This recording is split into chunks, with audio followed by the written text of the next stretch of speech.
narudieni tena, serikali inachelewa. Inabidi sekunde mpe uraia kabisa.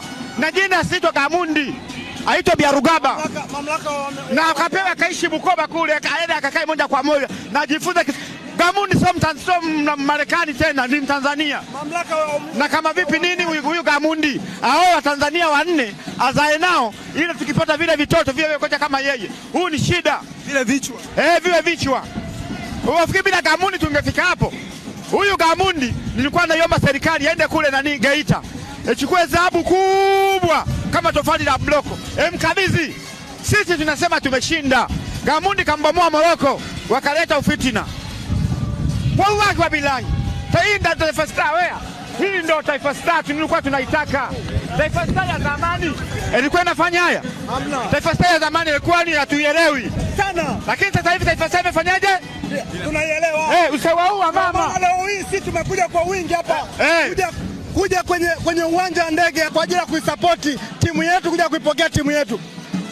Timu yetu haijafanya vibaya. Timu yetu Taifa Star imeshinda kwa kishindo, ila vigisu vyao ndio mmefanya sisi.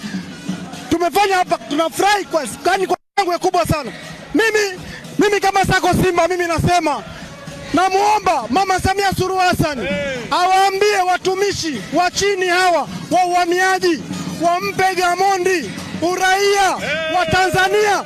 Mimi kama Sako Simba niko tayari huyu Gamondi aende kule Singida Iramba kule kwetu kwa Mwigulu Nchemba, kakaangu kwa Mwigulu Nchemba Iramba. Nitampa mwanamke wa Kinyiramba mzuri, dadangu mimi.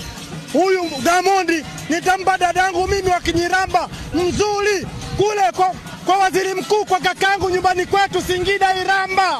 Nilikuwa nasemaje? Huyu Gamondi waende kule Masaki, wampe jumba moja kubwa la kukaa milele, akae yale bata. Mimi nataka niwaambieni wa Tanzania, tuko live Jambo TV, tunafanya mambo yetu, tuko airport. Watu wote sikizeni Jambo Online. Naitwa Baba Rabiat, shetani wa Yanga, tuko airport. Asanteni.